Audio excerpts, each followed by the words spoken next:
예수님께서 제자들에게 이렇게 말씀하십니다.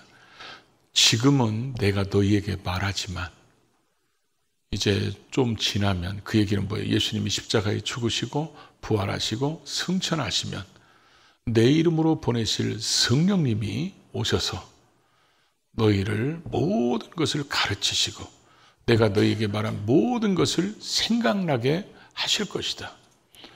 그 얘기는 반드시 성령 받아야 되고 성령의 가르침을 받아야 되고 성령께서 깨닫게 하는 것을 반드시 깨달아야 너희가 이 땅에서 복된 삶을 살아갈 수 있다는 것을 말씀하신 내용입니다. 이제 예수님은 이제 육신으로는 제자들과 같이 계시지 않잖아요. 그럼 이제 성령님이 오셔서 성령님은 그들 곁에서 그들의 위로자가 되시고 보호자가 되시고 또 인도자가 되시고 또 깨닫게 하시고, 이런 성령님의 도우심이 없이는 제대로 하나님의 영광을 위한 일을 할 수가 없기 때문에 반드시 성령님을 스승으로 모셔야 된다, 그런 얘기를 하셨습니다. 근데 우리는 왜 우리가 성령님을 스승으로 모셔야 되는가?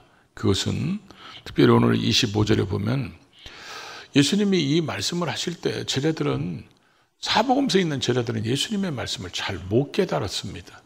그래서 예수님이 왜 이런 말씀을 하신지, 어떤 의도로 말씀하시는지 그걸 전혀 깨닫지 못했던 예수님의 제자들의 모습을 보게 됩니다. 그래서 성령님이 오시면 이 모든 것들을 가르치시고 내가 너에게 말한 모든 것을 생각나게 하시고, 그래서 성령님이 왜 우리의 스승이 되셔야 되냐? 모든 것을 가르칠 수 있고 모든 것을 우리로 하여금 깨닫게 하실 수 있기 때문에 우리는 반드시 그렇게 해야 된다는 것이죠. 우리 인생을 살아가면서 내가 이 땅에 태어난 것이 성경의 모든 인물들을 볼 때 그냥 태어난 게 아니야. 아브라함도 요셉도 다니엘도 어떤 인물을 보더라도 하나님의 계획이 있었어. 하나님이 그래서 그를 이 땅에 보내시고 구원받게 하시고 은혜 받게 하시고 하나님의 길로 인도하시고 다듬어 가시고, 그렇게 만드는 과정을 통해서 한 사람 한 사람에 대해, 아브라함을 딱 보면 아브라함에 대한 하나님의 큰 그림이 있어요. 그래서 너 본토 친척 아비집을 떠나라 그랬을 때 떠났어. 그러면 하나의 마치 큰 그림을 퍼즐로 본다면 조각 하나가 딱 맞춰졌어. 한 조각 한 조각 그게 맞춰가서 하나님의 뜻을 이루는 삶을 만들어 가시는데, 예수님이 이 땅에 오셔서 그 퍼즐로 표현한다면 다 이루었다, 이 얘기는 퍼즐을 완성한 거예요. 하나님의 계획대로 그 퍼즐을 다 완성했기 때문에 그 예수님은 다 이루었다고 이렇게 얘기했고, 또 성경의 인물들이 하나님의 계획대로 그렇게 살아가는데 저와 여러분에 대한 계획을 누가 알고 계시겠어요? 그렇죠? 이건 학교 가서 지식으로 배울 수 있는 게 아니잖아요. 이건 뭘 읽는다고 해서 우리가 뭘 본다고 해서 이게 되는 게 아니라, 나에 대한 계획을 가장 잘 하시는 분은, 나에 대한 계획을 세우신 분은 하나님이세요. 그 하나님의 깊은 것까지도 통달하시는 분이 성령님이시기 때문에, 성령님은 하나님이 나에 대한 계획, 목적, 의도, 방향, 그리고 내가 어떤 때 뭘 해야 되는지 그 하나님의 때, 이런 것들을 제일 잘 하시는 분이 성령님이에요. 그래서 모든 것을 가르칠 수 있다는 거예요.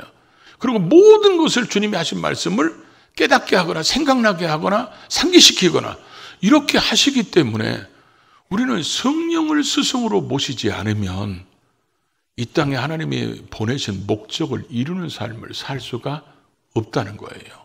그래서 반드시 성령님의 인도하심을 받아야 된다는 것입니다. 예수님께서 내가 말한 모든 것들을 성령님이 오시면 생각나게 하실 것이다, 이렇게 말씀했어요.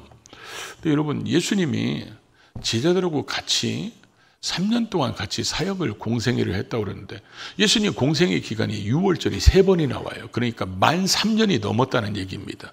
그래서 어떤 학자들은 3년 6개월 정도 된다고 그러는데, 그럼 예수님이 제자들하고 같이 먹고 같이 자고 같이 사역하고 같이 쉬고 같이 기도하고 이런 24시간의 삶을 늘 붙어 있었잖아요, 예수님이 제자들하고. 그러면 이들이 3년 반이라고 생각하면요, 360을 곱하기 3하면 이게 얼마야? 1095일이야. 거기다가 180을 합치면 1275일이에요. 그걸 곱하기 24시간 하면 3600시간을 예수님이 제자들하고 같이 있었어요. 그러면 그걸 만약에 저와 여러분하고 공예배 시간으로 맞춰서 얘기하면 주일 낮 52시간, 52주. 그냥 한번 예배 드리면 1시간씩 쳐서 주일 저녁 52주. 어떤 분은 그럴 거예요. 주일 저녁이 있는 걸 내가 창세 이후로 들어본 적이 없다. 이런 분들 계시잖아요. 또 수요 일부 예배 52번. 철야 예배, 지금 불가능한 걸 얘기하는 거예요. 철야 예배 52번. 그러면 208번의 예배를 드립니다. 208시간. 거기다가 절대 불가능한 거 365일 새벽 예배 안 빠졌어. 그러면 저와 여러분이 573시간을 같이 얼굴을 맞대면서 예배 드리는 거예요. 그러면 3600시간 나누기 573 하면 53년간 공예배를 드려야 돼요. 근데 만 3년으로 계산하더라도 40년 이상 저와 여러분이 같이 예배를 드려야 돼요. 그럼 예수님께서 그렇게 제자들하고 같이 사역하시면서 했던 말씀들이 얼마나 기억이 날까? 제가 여러분하고 목회를 하다가 이 성경이 언제 써졌죠? 예수님이 십자가에서 죽으시고 부활 승천하신 다음에 30년 가까이 돼서 이 요한복음, 마태복음, 누가복음, 이 사복음서가 써졌어요. 그럼 여러분, 제가 여러분에게 이 설교하고 30년이 지났죠. 그러면 저한테 설교 들은 게 몇 개나 기억날까요? 기억날 것 같아요? 아마 여러분들은 그렇게 생각하실지 모르겠죠. 그때 그 거시기라고 얘기했었는데 그게 뭔 소리냐 이러면서 아마 성경 써놨으면 그 얘기만 써놨을 거예요. 거시기 금께 했었는데 이런 것만 써놨을 거예요. 근데 예수님은 이런 것들을 다 생각나게 하셔가지고 지금 우리가 읽는 요한복음 14장, 15장, 16장, 17장 이거는 다른 복음서에도 있지도 않잖아요. 그 예수님의 17장 기도 같은 거 보십시오. 그게 성령이 생각나게 안 했으면 그걸 어떻게 쓰겠어요? 성령께서 깨닫게 안 했으면 그걸 어떻게 써? 쓸 수가 없잖아요. 그러니까 지금 예수님께서는 내가 지금은 너희들에게 얘기하고 있는데 이제 내가 부활 승천하고 성령님이 오시면 성령님이 너희를 도우러 오시는 보혜사 너희 곁에서 너희에게 말씀을 모든 것을 가르치시고 모든 것을 기억나게 하시고 그러니까 이 성령님은 모든 것을 하실 수 있기 때문에 반드시 사람은 어떤 모든 것을 다 가르칠 수가 없어요. 모든 것을 다 아는 사람이 없어요. 그리고 더군다나 우리에 대한 하나님의 계획을 남이 어떻게 알아? 그는 성령님만이 아실 수 있어요. 그렇기 때문에 반드시 우리는 성령님을 우리의 스승으로 모셔야 우리의 인생을 반드시 성공자, 승리자로 살아갈 수 있어요. 이렇게 얘기하면 많은 사람들이 그러죠. 성령이 우리는 성공자로 산다. 이렇게 표현하면요. 이런 얘기를 세상적인 관점에서 표현해요. 그래서 세상에서는 누가 성공했다 그러면 돈을 많이 벌었든지 어떤 직위를 가졌다든지 권력을 가졌다든지 어떤 큰 명예를 가졌다든지 이러면 성공했다고 그러는데 성경에서는 그거 가지고 성공했다고 얘기하지 않습니다. 성경에서 성공했다고 말하는 사람의 특징이 뭐냐면 예수님 보면 알잖아요. 하나님의 뜻을 다 이룬 게 이게 성공자예요. 그래서 우리의 삶이 하나님의 계획 속에 있는데 하나님의 계획을 모르는 우리가 어떻게 이 땅에서 하나님의 뜻을 이루는 성공자로 살아갈 수 있어요? 그렇게 못 살지. 그러니까 반드시 성령님을 우리의 모든 것을 다 아시고 모든 것을 가르치시고 모든 것을 이끌어 가실 수 있는 분이 성령님이기 때문에 우리는 언제나 성령님 앞에 겸손하게 엎드리고 구하고 이끄심에 순종해서 하나님이 우리를 향한 뜻을 이뤄가는 삶을 살아야 된다는 것입니다. 그래서 성령님을 스승으로 모셔야 되는 그 이유 중에 또 하나가 뭐예요? 그분은 우리에게 모든 것을 가르치시기 때문에 그렇다는 거예요. 이 가르친다는 말을 원어에 보니까 미래 시제로 써 있어요. 성령님께서 계속해서 가르치신다는 거예요. 우리가 사도행전 이후로 쭉 읽어보면 특별히 바울 같은 사람 삶을 보십시오. 그는 자기가 소아시아에 가서 복음을 전할 때 성령님이 계속 막으시잖아요. 성령님이 그의 방향이 잘못됐다고 막으셔요. 그러고 나서 바울이 기도하다가 마케도니아 사람들이 도와달라는 환상을 보고 방향을 돌립니다. 그러니까 바울의 가야 할 방향을 성령님이 돌려버리셨어요. 또 성령님께서 그게 방향이 잘못됐다는 걸 가르친 거죠. 사도행전 8장에 보면 빌립 집사가 사마리아에 가서 전도하는 모습이 나오죠. 근데 주의 사자가 빌립에게 이르시되, 성령께서 빌립에게 말씀하셔서 예루살렘에서 가사로 내려가는 그 광야길로 가라. 왜 가라는지 아무 얘기도 없어요. 근데 그 길로 가라는 거예요. 근데 그 길에는 이미 성령님은 다 알고 계셨어요. 거기는 예루살렘으로 예배하러 왔던 내시가 가고 있었다는 것. 그리고 네가 지금 출발하면 그를 만날 수 있는 타인까지도 다 알고 계셨어요. 그래서 마차가 지나가니까 성령이 뭐라고 그래요? 저 마차로 나가라. 그러니까 그 뜻을 깨닫고 달려가잖아요. 달려가는데 성경을 그 사람이 마차 타자마자 읽고 있습니다. 읽는 것을 깨닫느냐. 그랬더니 지도하는 사람이 없으니까 어떻게 깨달을 수 있느냐. 이 글에서 시작해서 예수의 복음을 전합니다. 그랬더니 예수 믿고 구원받죠. 지나가다가 물이 있으니까 세례를 달라 해서 세례를 줍니다. 빌립이 사마리아에서 지금 그 사람이 거기 가는지를 어떻게 알겠어요? 성령님이 지시하셔서 순종하니까 예비된 사람을 만나는 거예요. 저와 여러분 삶 속에는요, 하나님이 예수의 핏값으로 우리를 구원하실 정도로 위대한 하나님의 사랑이 우리에게 임했고, 그런 사랑이 임할 정도로 우리의 삶은 하나님의 계획 속에 있기 때문에 우리가 성령님이 우리의 삶을 가르쳐 주시고 이끌어가지 않으면 하나님이 예비한 사람, 하나님이 예비한 복, 하나님의 예비된 환경을 놓쳐버릴 수 있습니다.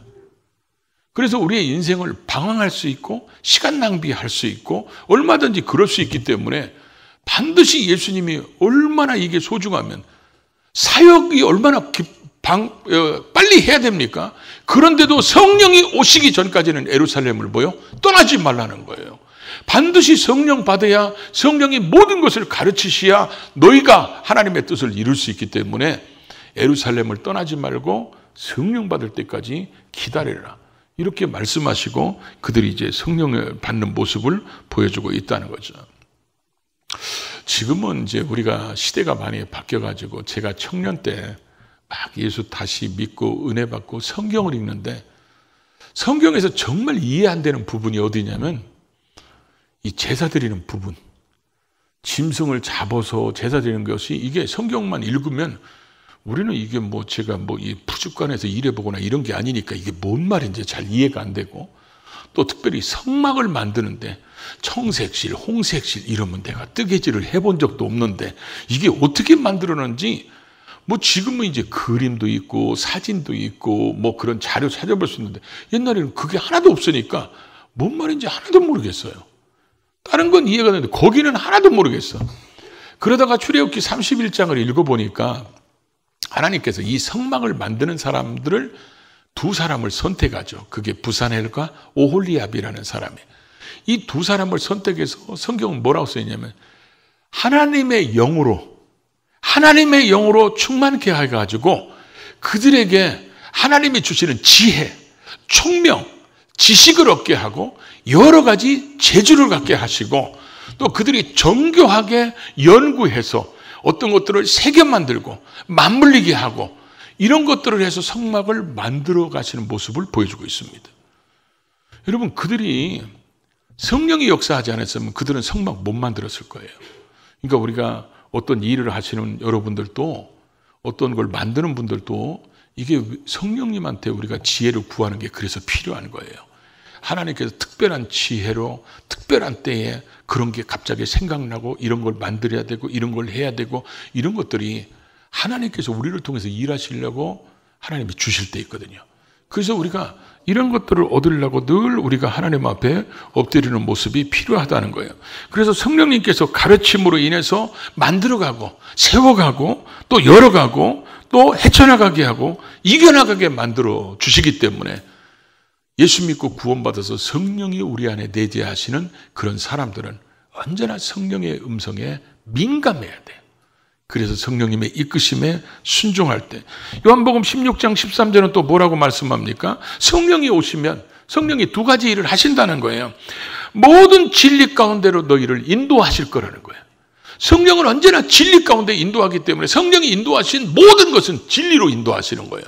그래서 진리로 인도하신다고 할 때 이 인도한다는 말이 안내하다, 가르치다, 지도하다 이런 얘기예요. 그래서 매일매일 성령의 가르침 속에 매일매일 성령의 인도하심과 지도하심 속에 우리가 살아야 되고 장래일을 또 알게 하신다는 거예요. 예수님이 말씀하셨던 이런 세계가 앞으로 오게 될 것이다. 그런 것들도 다 알게 되고, 그래서 알게 한다는 말이 드러내다, 선포하다 이런 말이기 때문에 하나님께서 우리로 하여금 성령이 오시면 이런 걸 알게 하시기 때문에 반드시 우리는 성령을 우리의 스승으로 모시고 살아야 된다. 그리고 또 하나 뭐예요? 성령님을 스승으로 모시고 살아야 되는 또 하나의 이유가 뭡니까? 주님이 말씀한 모든 것을 생각나게 하시기 때문에 그렇다는 것입니다. 이것도 미래 시제로 대해서 계속해서 생각나게 한다. 이 생각난다는 원어의 뜻을 보니까 계속해서 회상하게 하다, 계속해서 기억하게 하다, 계속해서 상기하게 하다, 계속해서 하나님의 뜻을 깨닫게 하다 이런 말이에요. 제자들이 주님의 말을 이해를 못해가지고 특별히 고난에 대해서 말씀할 때 베드로 같은 경우는 뭐라고 얘기합니까? 주여 절대로 그리하지 마옵소서. 이 일이 결코 주에게 미치지 않을 겁니다. 그 자기가 막아보겠다고 그랬잖아요. 예수님은 그것 때문에 오셨는데. 그러니까 그 예수님이 하신 말씀을 전혀 이해를 못했다는 거죠. 저는 이 말씀을 이렇게 준비하면서 이런 생각이 들었어요. 예수님의 제자들이 무릎 위가 다 멍들었겠다 이런 생각이 들었어요. 왜 그러냐면 예수님이 말씀하실 때 못 알아듣는 게 너무 많았어. 예수님 제자들 사복음서를 보면. 그런데 사도행전에 성령을 받고 나서 이제 이들이 말씀을 가르쳐야 돼. 그런데 이 말씀을 누가 깨닫게 했겠어요? 성령님이 깨닫게 하시고 성령님이 가르쳐 주시고, 그러니까 이 말씀을 전하다 보니까 제자들은 이게 예수님이 그때 하신 말씀이 이 말씀이었는데, 그래갖고 무릎 탁 치면서 이제 알았네. 그때는 몰랐어. 제가 부교육자 할 때요, 두 군데서 부교육자를 했는데 처음에 부교육자 하는 교회는 열정은 있었지 조금 덜 다듬어져 가지고 제가 봐더라도 조금 부족했다 이런 생각이 많이 들었어요. 두 번째 부교육자 할 때는 철저하게 나는 담임 목사님을 도우러 이 교회로 왔기 때문에 누구를 만나더라도 목사님이 보낸 사람, 뭔 말을 해도 목사님이 하게 한 말을 하고, 가서 내가 악수를 해주면 내가 갔지만 목사님을 대신해서 악수하는 것이고, 항상 이렇게 생각했어요. 그래서 내가 이게 담임 목사님의 마음을 알아서 이 부교육자를 내가 한다. 그리고 또 그렇게 하고 있다. 그러고 나서 제가 그 교회를 사임할 때 내가 그런 마음을 했기 때문에 부교육자 잘했다고 생각했어요. 그러고 나서 개척을 딱 해보니까 개척하고 부교육자로 갈 걸. 내가 담임 목사 마음을 잘 안다고 생각했는데 내가 담임 목사를 해보니까 개뿔이나 알기는 뭐하라. 너무 모르는 거야. 이 마음이 제자들에게 똑같이 들었을 것 같아요. 그런 생각을 갖게 하신 분이 누구예요? 성령님이라는 거예요. 성령님이 가르쳐 주셨고 성령님이 그것을 깨닫게 하셨고 생각나게 하셨기 때문에 그런 일을 할 수 있지, 그렇지 않으면 그들은 그런 일을 하지 못했을 겁니다. 그래서 요한이 요한복음을 마무리하면서 요한복음 21장 25절에 이렇게 써 있죠. 예수께서 행하신 일이 이 외에도 많으니까 만일 낱낱이 기록한다면 이 세상이라도 이 기록된 책을 두기에 부족할 것이다. 이렇게 하면서 요한복음을 마치잖아요. 그가 많이 행하신 일, 그가 하신 많은 말씀들, 이런 것들이 당시에는 이해를 못했는데 성령 받으니까 깨닫게 돼서 이게 주님이 원하시는 삶이구나. 자기에게 주어진 십자가를 치는 게 무엇인가를 그때 깨달으니까 이들은 순교의 자리를 부인하지 않고 순교하면서 살았다는 거죠.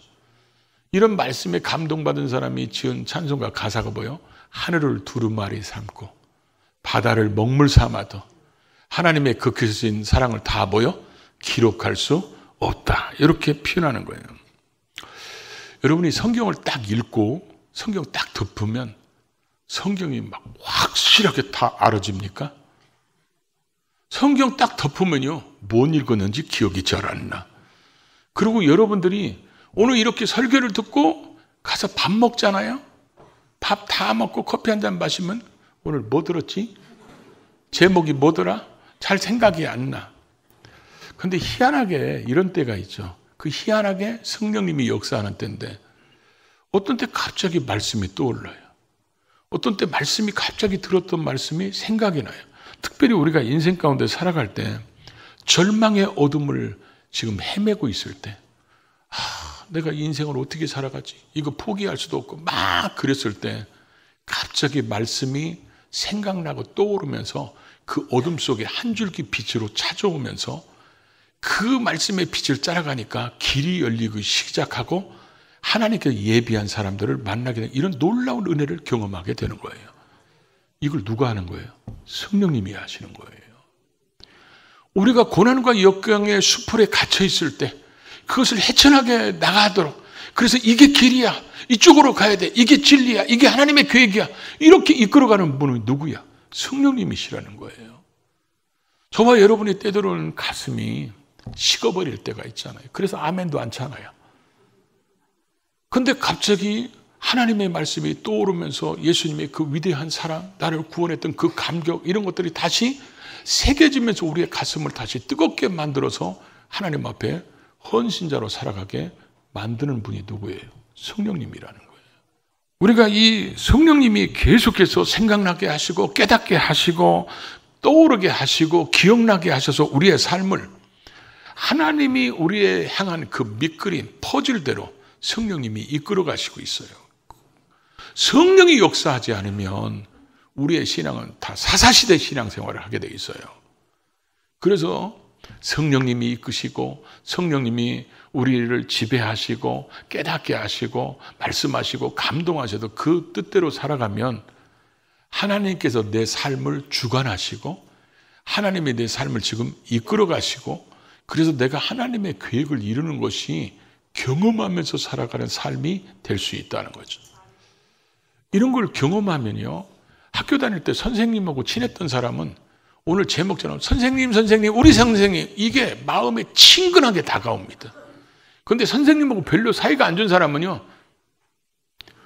선생님, 우리 선생님에도 나는 그 별로 관심 없어. 이럽니다. 지금 신앙도 마찬가지예요. 성령님, 우리 성령님 그러면 성령의 지배하심과 인도하심 속에 있는 사람들, 그렇게 사는 사람들은 이 제목이 굉장히 친밀하게 다가옵니다. 왜냐하면 자기의 삶이 지금 그러니까. 근데 그렇지 않은 사람은 남 얘기하는 것처럼 들립니다. 이거 자기하고 상관없는 것처럼 들립니다. 그러다 보니까 인생을 헤매는 거예요. 인생의 성공 다시 한번 얘기합니다. 하나님의 계획대로 가는 게 성공이에요. 그게 돈이 많고 적고 아니고 명예가 있고 없고 그게 중요한 게 아니라 하나님의 계획대로 사는데 하나님의 계획을 누가 알아서 인도하겠냐는 거예요.